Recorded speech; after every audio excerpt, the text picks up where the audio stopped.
আমার বোন তার ছোট্ট মেয়েটাকে 3 দিনের জন্য আমার কাছে রেখে গেল। যাওয়ার সময় শুধু বলেছিল ওর জন্য কিছু কার্টুন চালিয়ে দিস, হালকা পাতলা খেতে দিবি আর একটু খেয়াল রাখিস।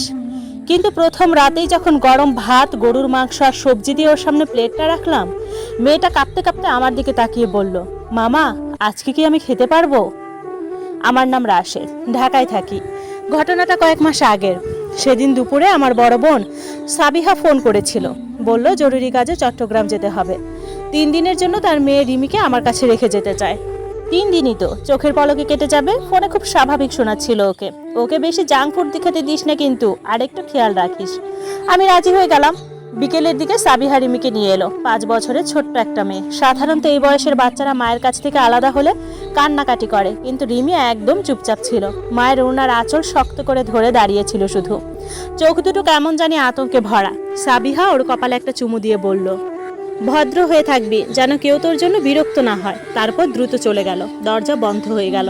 আমি খেয়াল করলাম রিমি অনেকক্ষণ দরজার দিকেই তাকিয়ে রইল, যেন বুঝতে চেষ্টা করছে মা কি সত্যিই চলে গেছে।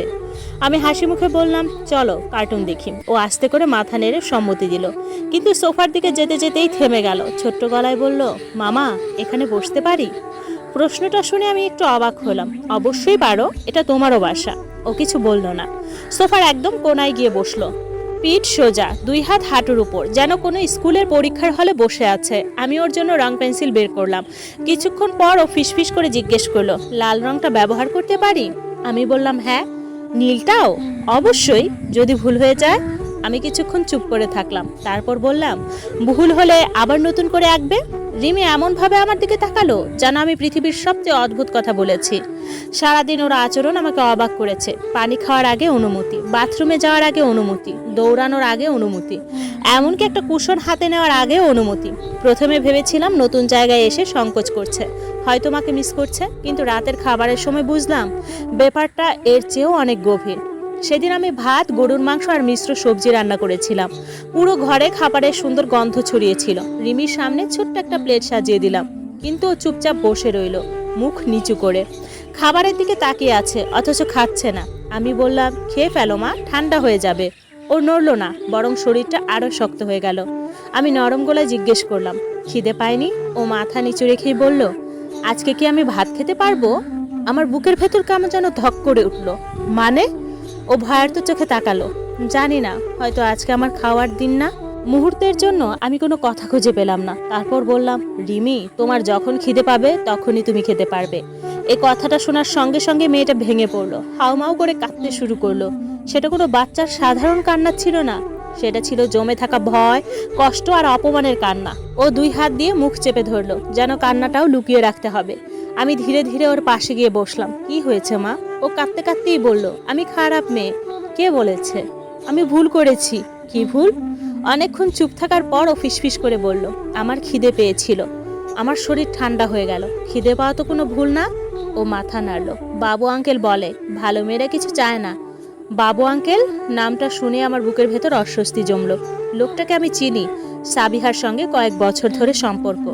সবার সামনে খুব ভদ্র, খুব দায়িত্বশীল, কিন্তু সেই মুহূর্তে হঠাৎ করেই সবকিছু অন্যরকম লাগতে শুরু করলো। আমি জিজ্ঞেস করলাম, তুমি যদি কিছু চাও তাহলে কি হয়? রিমির চোখ আবার ভিজে উঠল। তাহলে পানি দিবস হয়। আমার গলা শুকিয়ে গেল। পানি দিবস মানে? সারাদিন শুধু পানি খেতে হয়। আমি কিছুক্ষণ কথা বলতে পারলাম না, শুধু তাকিয়ে রইলাম মেয়েটার দিকে। এই বয়সে একটা শিশু এমন কথা কিভাবে বলতে পারে? আমি প্লেটটা ওর দিকে এগিয়ে দিলাম। খাও মা, যত খুশি খাও। রিমি কাপা হাতে চামচ ধরল। প্রথম লোকমা, তারপর দ্বিতীয়, তারপর হঠাৎ করেই দ্রুত খেতে শুরু করলো। এত দ্রুত যেন কেউ এসে যে কোনো মুহূর্তে প্লেটটা কেড়ে নেবে। আমি বললাম, আস্তে খাও, কিন্তু ও শুনলো না। চোখ দিয়ে পানি পড়ছে আর হাত থামছে না। সেই দৃশ্যটা আমি আজও ভুলতে পারিনি। একটা 5 বছরের বাচ্চা খেতে খেতে কাঁদছে, কারণ সে নিশ্চিত না পরের বেলা খাবার পাবে কিনা। খাওয়া শেষ হওয়ার পর ও আমার দিকে তাকিয়ে বলল, মামা কালকেও কি আমাকে খেতে দিবে? আমার চোখ জ্বালা করতে লাগলো। আমি কোনো উত্তর দিতে পারলাম না, শুধু ওকে বুকে জড়িয়ে ধরলাম। অনেকক্ষণ পর প্রথমবারের মতো নিজেকে আমার কাছে ছেড়ে দিল, কিন্তু ওর ছোট্ট শরীরটা তখনও ভয়ে শক্ত হয়েছিল। রাতে ওকে পরিষ্কার কাপড় পরিয়ে ঘুম পাড়িয়ে দিলাম। রুমের বাতিটা হালকা জ্বালিয়ে রেখে বের হয়ে আসছিলাম। ঠিক তখনই ও ডাকলো, মামা। হ্যাঁ মা। দরজাটা বন্ধ করবে? না, খোলা রাখবো। ও ওর মুখে তখন অদ্ভুত এক স্বস্তি ফুটে উঠল। তারপর বলল, চেয়ারটাও রাখবা না? আমি থমকে গেলাম। কোন চেয়ার? ও সঙ্গে সঙ্গে চুপ করে গেল। কম্বলটা মুখ পর্যন্ত টেনে নিল। কিছু না। আমি আর চাপ দিলাম না, কিন্তু ভেতরে ভেতরে ভয়টা আরো বড় হতে লাগলো। রাত প্রায় 12টার দিকে আমি সাবিহাকে ফোন করলাম, ধরলো না। বারবার কল দিলাম, তবুও না। শেষে একটা মেসেজ পাঠালাম, রিমির ব্যাপারে জরুরি কথা আছে, যত তাড়াতাড়ি সম্ভব যোগাযোগ করো। তারপর রিমির ব্যাগটা গুছিয়ে রাখতে গিয়ে একটা খাতা পেলাম। খাতার ভাঁজের ভেতর থেকে একটা কাগজ বেরিয়ে এলো। কাগজটা খুলতেই আমার হাত কাঁপতে শুরু করলো।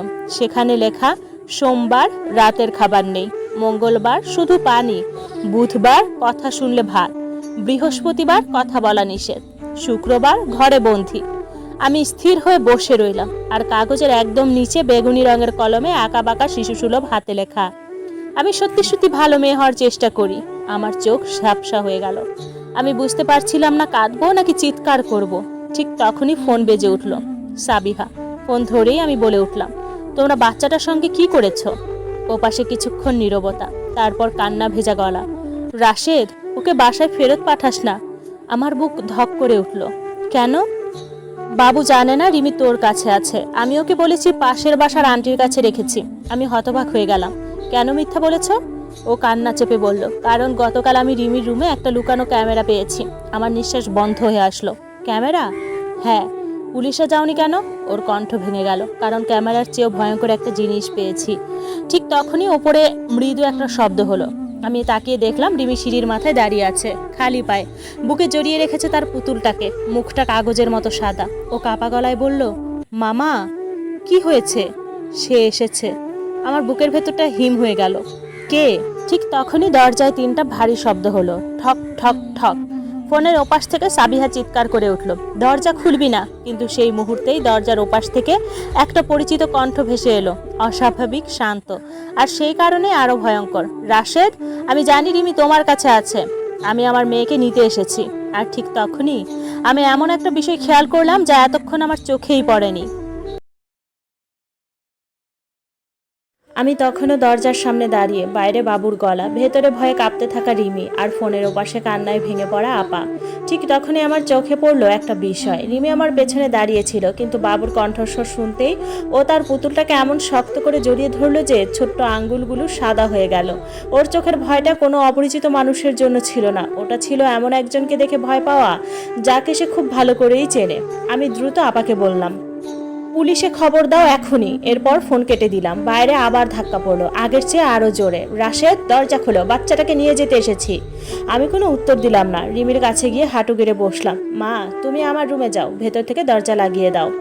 রিমি মাথা নেড়ে কান্না ভেজা গলায় বলল, ও আমাকে ছাড়বে না। আমি ওর চোখের পানি মুছে দিলাম। আমি যতক্ষণ আছি কেউ তোমার কাছে আসতে পারবে না। ও ধীরে ধীরে আমার ঘরের দিকে চলে গেল।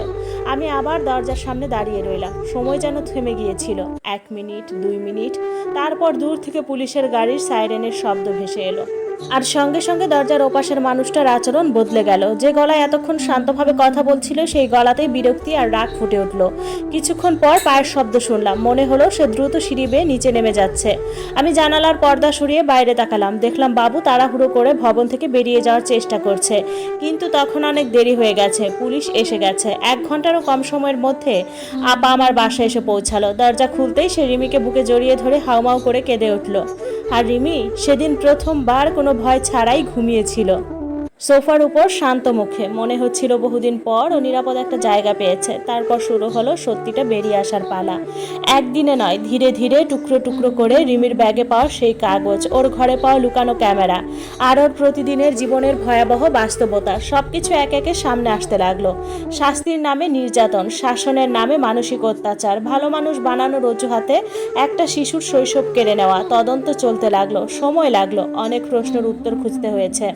কিন্তু একটা ব্যাপার শুরু থেকেই নিশ্চিত ছিল, রিমিকে আর কখনো সেই বাসায় ফিরতে হয়নি।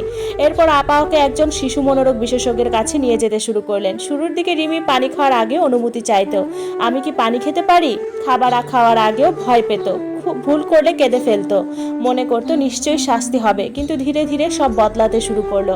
কয়েক মাস পর আমি একদিন দেখলাম ও নিজে নিজেই ফ্রিজ খুলে পানি বের করে খাচ্ছে। আমি অবাক হয়ে শুধু তাকিয়েছিলাম। আরেকদিন দেখলাম ছবি আঁকতে আঁকতে রং পেন্সিল ছড়িয়ে ফেলেছে, কিন্তু ভয় কুঁকড়ে যায়নি, বরং হেসে বলেছে, মামা ভুল হয়ে গেছে। সেই হাসিটা ছিল অমূল্য।